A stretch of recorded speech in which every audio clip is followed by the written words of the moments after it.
Hello YouTube, welcome back to another video. In this video we will be restoring the Acer laptops. First of all, we will take a look at the badly damaged one, and then we can test the other laptop and see if we can build one good laptop out of the two. I do know this one has a badly damaged screen, so let's go ahead and power this on. You can hear them fans there. Oh wow, look at that. That's not very good, is it? Can't do a whole lot with that. Let's see if we can. Okay, the Control Alt and Delete doesn't work. Okay, is that even delete? Not sure. It's not doing nothing. So I don't think the keyboard works. Let's try and get into the BIOS.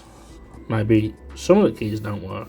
So we're in the BIOS, but we can't see a lot. What I'm going to do is I have this HDMI to VGA adapter which runs off power. I'm going to plug it into my HDMI splitter and show you from there. So let me just pause this a moment. I now have the laptop connected up to my monitor. I did have trouble getting the VGA adapter to work with the HDMI lead, as it needs to be supplied extra power from a micro USB lead. As you can see, we have an Intel Celeron CPU at 2.66 GHz, and we also have a Sony OptiArc DVD rewriter drive. We are on system BIOS version 1.9, and the model number is Acer TravelMate 2200. We have 495 MB of RAM with 16 MB of VGA memory, which we can expand up to 128 MB of VGA memory. It is also nice to see the CMOS battery is still keeping the correct date and time. I don't know what D2D recovery is, so maybe you could let me know in the comments below. I'm going to set a laptop to boot using both screens. And also, did you know that most of my views are coming from unsubscribed viewers? So if you wouldn't mind, would you please kindly subscribe? It is free to do and would help me reach further out into YouTube's algorithm. We have an infrared port which is on auto, and we also have legacy USB support. We have security, and we have boot order. Now we don't have no hard drives in here, so that is fine. And here is the exit. So what I'm going to do is just load setup defaults. Exit, saving changes, and then we'll see what happens. So we get Intel Undi or Undi, and I think it is just going to keep boot looping on this screen. So I believe that this is all I can show for this laptop right now. So let's move on to the next one and see what we have in store. Okay, here is the second laptop. This one looks to be in better condition. I can't see no damages on the screen, although this does look a bit concerning up here. But anyway, let's go and turn it on. Let's see if this one powers up. That fan sounds a bit louder. Is it going to power on? The screen works. That's good to know. Okay, there we go.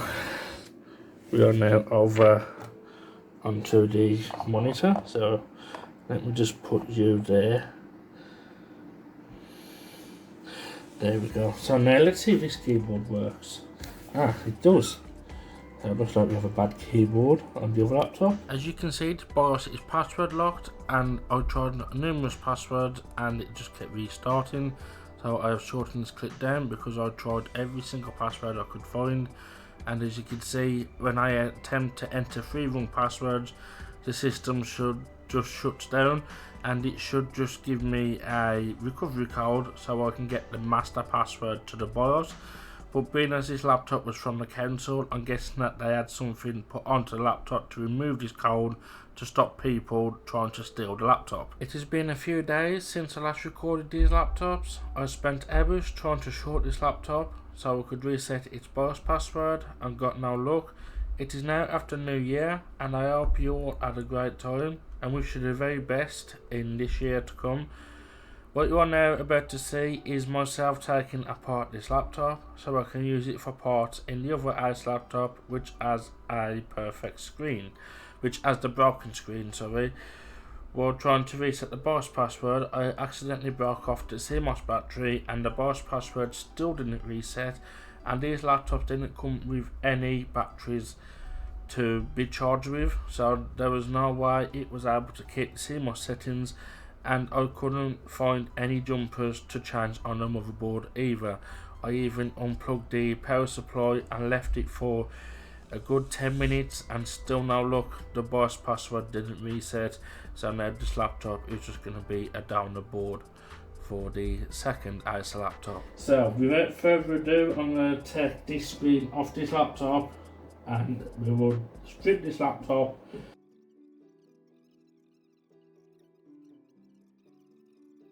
I don't know what I am going to use this laptop for now, as it is pretty much useless as it is as a normal laptop. So what I could do is make a case to put this laptop in and attach it directly to a monitor, or I could just take out the main board and put it into a small form factor PC case with some USB extension cables and use it as a desktop PC for retro games or to run an old Minecraft server or something like that. I am now stripping down the laptop with the BIOS password so I can remove the good working screen and put it into the laptop with the damaged screen. So we need to remove these 4 screws here.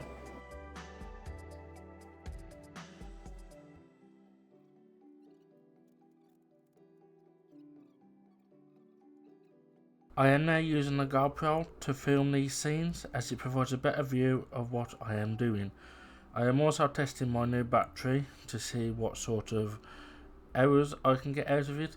I am currently removing the damaged screen and replacing it with the good working screen. This housing also comes with the added bonus of a wireless antenna, which will give this laptop an upgrade, as the laptop with the lock BIOS didn't have any Wi-Fi antennas or Wi-Fi adapter, so I'm guessing this was an optional upgrade when purchased from the factory or online. I also purchased some new 99% IPA off Amazon for around £7, and this is what I am using here to clean the new screen. It doesn't get most of the marks off, so I'm going to try and use some LCD cleaner to see if that will help get rid of some of the more stubborn marks. I am now cleaning the top bezel. It has some coffee stuck to it and also on the LCD bezel too.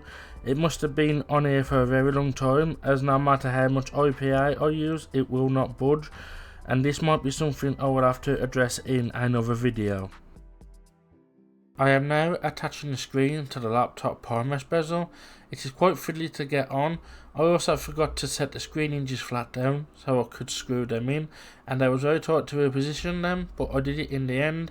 I also took care not to damage any of the cables for the Wi-Fi and the screen LCD panel. I also screw in the screws to hold the hinges securely so the LCD does not fall off onto the floor.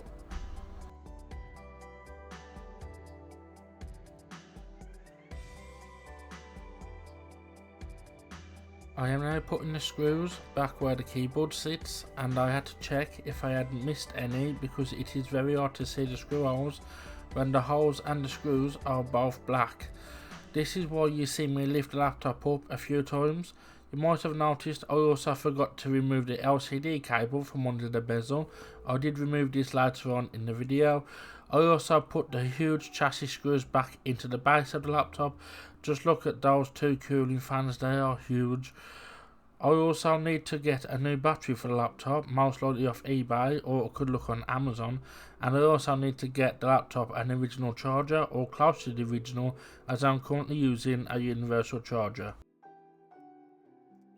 I am now installing the Wi-Fi cables to the Wi-Fi card so we can have some internet access on this nice lovely retro laptop. Now it is time to install the keyboard, and believe me, that ribbon cable is very awkward to get into its socket, and then we just need to secure it in place with the 2 small screws that go above the keyboard. Did you also notice the mistake I made? I left the LCD ribbon cable stuck under the bezel and had to remove the keyboard again off camera to get it from underneath the bezel. I am now going to install the bezel cover for the power button and various other function buttons and lights. So now that we have the laptop all back together, what we now need to do is give it a good clean with some IPA and a cloth and my new anti-static brushes.